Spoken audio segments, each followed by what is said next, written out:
So anxiety for me, I always imagine it like a whirlpool or a vortex. You start to get these paranoid thoughts, these irrational thoughts, and they become tighter and tighter coiled until they're going round and round and round, spinning in your mind, and there's no escape from them. And then for me, the physical manifestation of that is in my neck and throat, and it's actually physically painful. My throat feels heavy, and that's, for me, the physical aspect of it is actually worse than what's going on in my head. So my name's Natasha Devon, and I'm a campaigner and writer, and I also go into schools all over the UK and increasingly beyond, talking about mental health. So I have what my doctor has called generalised anxiety and panic disorder, but I didn't realise until about 3 years ago that I had that. The way that manifests itself is I have this little lump that lives in my throat that I call Nigel. And it's on days when my anxiety is particularly bad, I start to feel it constricting my breathing.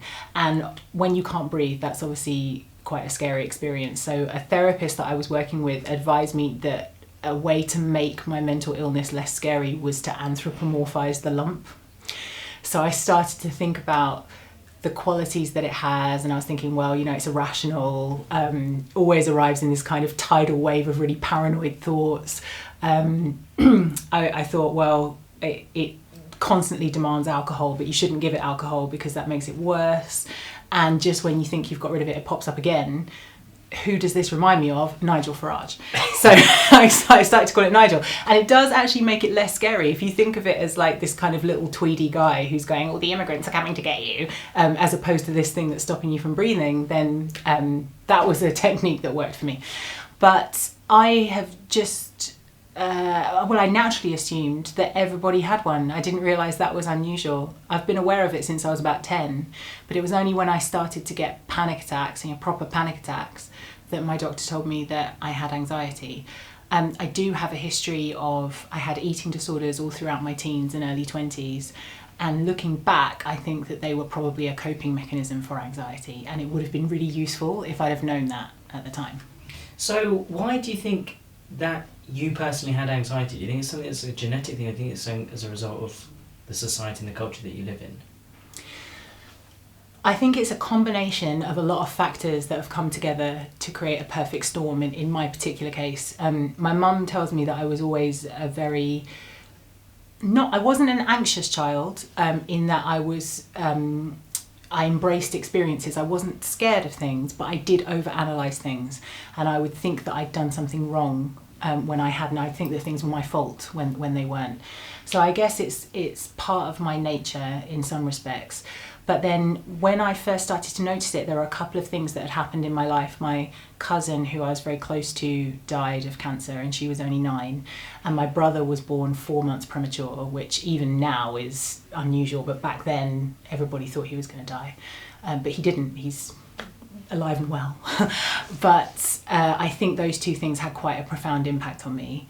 But I also think increasingly now that we live in an environment that's quite conducive to anxiety. We're constantly being expected to kind of tick things off on our to-do list, to keep moving, to keep going, to keep consuming, to chasing this kind of elusive goal, which is sold to us as happiness, but actually happiness is just stopping for a second and enjoying being alive, I think. So that kind of touches a little bit on what I've started to research with the mindfulness kind of realms. Is that something that you've started to promote and get involved in, or is that something that's been in your life for a while? So I, like a lot of people, I think, misunderstood what mindfulness was for a very long time, because it had a kind of beardy hippie type reputation. And I didn't realise that mindfulness it's a state of being where thoughts can come into your head and you can observe them, but you don't grab onto them and analyse them. And for me, mindfulness was a way of stopping something which my therapist calls cognitive laundry. This is where your brain sends around the same thought over and over again to try and shake it out. And that's very exhausting. So if you can achieve a state of mindfulness that allows you to almost kind of look at your own brain and go, oh, look what I'm doing, and kind of be apart from it a little bit. I find that exercise and music are two really good ways to achieve a mindful state, because I'm not very good at meditation. because I have an anxious brain. It's kind of ironic, really. So it's a barrier to me being able to meditate in the kind of traditional sense. Well, I think all human beings need coping mechanisms, because no human beings are perfect. We were designed imperfectly and flawed, because then we would need each other, and community is a big part of our survival. And for that reason, we need coping strategies. And if we're not taught healthy coping strategies, we'll find alcohol or self-harm, or something that is perhaps not so helpful. So my big campaigning drive at government level was saying, in putting the focus on mental health lessons, but then taking away things like sport. The previous Education Secretary, Michael Gove, refused to sign a mandate which would have made 2 hours a week of sport in state schools compulsory. And I don't even think 2 hours a week is enough. They're not even doing that. Arts, music, drama, all these things that kind of naturally help our mental health are being squeezed out of the curriculum, whilst on the other side a focus is being placed on mental health. So I guess I go in and I talk about these things and how important they are, but then I'm leaving children and teenagers in an environment where they don't have the opportunity to practice those things, and that really, really frustrates me. Things that should faze me don't. Public speaking has never bothered me. I remember actually the first time I ever gave a speech in public, I was 11, and I remember the thought process, and it was, well, whatever happens for the next 5 minutes, this 1,000 people, it was my school, are going to be looking at you. So you can either do it well or not. And that made total sense to me at the time, and I've never been scared of it since, because I've practiced, And live TV doesn't faze me, but the things that will bring on anxiety are things like if somebody that I love, my best friend, my family, my husband, doesn't text me for a long time, I'll persuade myself that I've done something wrong. I have claustrophobia. If I get locked in somewhere, if I'm on the underground and I have a moment of realisation of the fact that I am several feet underground, and anything where I feel trapped, like I can't get out, even if it's a social situation where I've had enough and my lift home isn't for another hour, that can induce a panic attack. So it's really mundane things, actually. So the first strategy was to laugh at it, and to have a kind of come on then type attitude towards it, because if you feel a panic attack starting to build and then you invite it in, it actually can't come in. I was going to say like a vampire, but that's the opposite to a vampire. You have to invite vampires in, don't you? But no, it's so if I actively invite the panic attack, then I don't have it, and I sort of stand up to it. Another thing that I do is I realise that when you feel panicked, it's because your amygdala, your kind of very basic monkey brain is trying to help you, actually. It's trying to alert you. It's going, you're in danger, you're in danger. And if you try and ignore it, it thinks, oh, she hasn't got the signal I'm trying to send her, I'm going to intensify it. So I do this thing where I have a little chat. I go, okay, thanks amygdala, thanks for that, but actually I'm fine. Like I have a little chat with my own brain. There is a big, I think, divide between the middle and working classes in terms of their attitude to mental health. In terms of, I feel like some areas of the working class are almost like reconciled to poor mental health, and they're much more used to using the terms. There's a sort of novelty in the middle classes, because I think they've had a stiff upper lip for so long that they've gone, oh, we've got a mental health, and they sort of quite enjoy talking about it. Whereas when you go into areas that are more economically deprived, it's almost a kind of tell us something we don't know, and a sense of I don't want to say the word victimhood, because I think that they're right in that they feel that they are disadvantaged in some ways, but it's more like a kind of reconciliation to it, in my experience. I think there's a sort of exhaustion of I can't, this isn't my personal responsibility, I can't do this on my own, I need some help. And there is evidence to show that if you exist in poverty, that has an adverse effect on your mental health. And so, somebody telling you to, breathe and feel your feet on the floor, my thing is always, mindfulness is designed to bring you into the present, but if your present is crap, then you're not going to want to do that, are you? I think there needs to be a recognition that this is completely endemic. This runs through the fabric of absolutely everything. And the only thing that's going to change it significantly is social change. So at the moment, we are applying the factor 50, but no one's turning down the heat. And so things like, for example, the amount of sugar there is, refined sugar, in everything, in 80% of our foods. The fact that most working families don't have time for recreation and play. The lack of outdoor spaces, the lack of community sports centres. We're talking about these things that fundamentally make human beings happy. And by happy, I don't mean ecstatic. I just mean content in a basic way. And I think until we start to prioritise that, there are countries that have gross national happiness as opposed to GDP. Until we start thinking in those terms, then nothing will ever really change. Who does that? Do you know? I can't remember the name of it. I watched a really good documentary on Netflix that I really recommend, actually, called Happiness. I saw one. I think I saw one called Happy, and it might have been Happiness, and it was places like Denmark. Yeah. And they had those fantastic buildings where everybody lived. There's like 12 families or something all lived together. Yeah. And I thought it was great. And that tribe in Namibia, where they're completely untouched by the first humans ever. It was yeah. I had a really good conversation with my mum the other day. My mum has these moments where I think she might be like an angel or something. Like, she has these moments where she's so profound. And I was telling her, my auntie had dug out this old photo, and it was me and my cousin before she died, and I must have been about 8, which would have made my cousin 7. And we're both sat in front of my granddad. It's Christmas time. And we're both sat on the floor cross-legged, and we're looking up at him with just complete awe.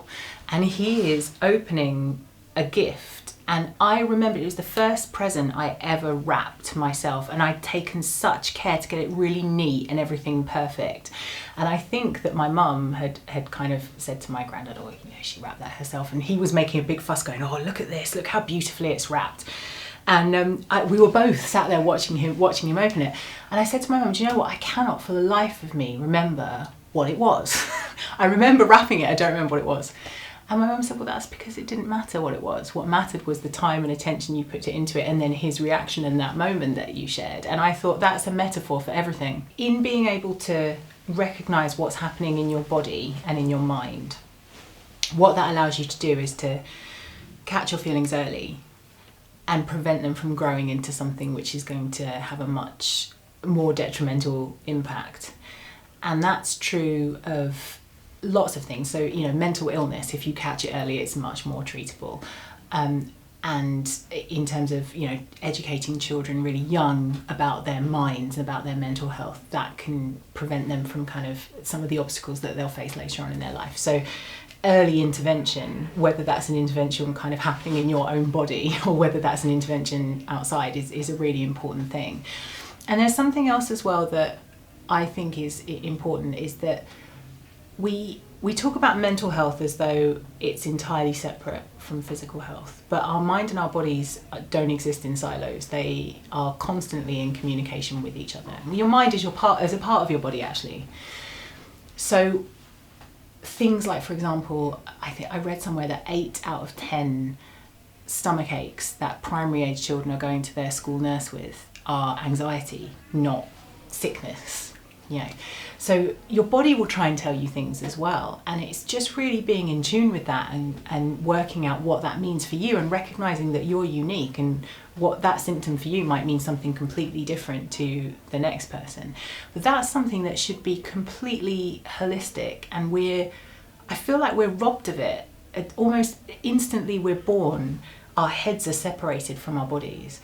And the most watched TED Talk of all time is Sir Ken Robinson, Schools Kill Creativity. And he said, what the education system does is it teaches you to be in your head.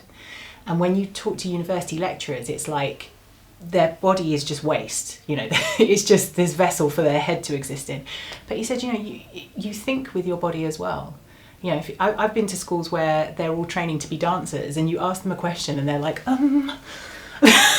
because that's how they think. So I think we need to stop compartmentalizing ourselves so much. Completely, you couldn't have said it any better, because that training in your early life and then the complete opposite when you're in uni, no wonder we're all feeling so discombobulated. Would you say that it's a generational thing? I think in some respects it's definitely more difficult to be a young person now than it was for, say, my parents' generation. I'm weird, I'm sort of just a millennial. I was born in 1981, so just got in there. Cusp. Yeah, I'm a cusper. But my parents were the kind of baby boomers who had everything. It was really easy for them to get on the property ladder and get a job and and all the rest of it. And I think now, basic things like your independence and your freedom are less readily available to you. I was thinking the other day, I left university with about £10,000 of debt, and that seemed like quite a lot at the time. And I enjoyed university immensely. I was one of those people that I really should have gone, and now I'm not sure I would, because of the prospect of all the debt. So there's things like that make it really difficult. On the other hand, I think what the kind of plus side of the technical revolution and things like social media is that it's given this generation of young people a voice, and this idea that they're challenging things like conventional ways of thinking, racism, misogyny, that's not new. Teenagers and young people have done that since the 60s, but now they have a much more powerful voice, I think, than they used to, and they're being listened to a lot more. So I think that is a really positive thing, because you get so indoctrinated. And actually I was given a fellowship by my uni last year, and they asked me to talk to the politics students, and I said to them, look, I'd had a conversation a couple of days before with this dad who'd given me a lift. I'd done a parent talk and he'd given me a lift to the station, and he said, I'm so annoyed with my son.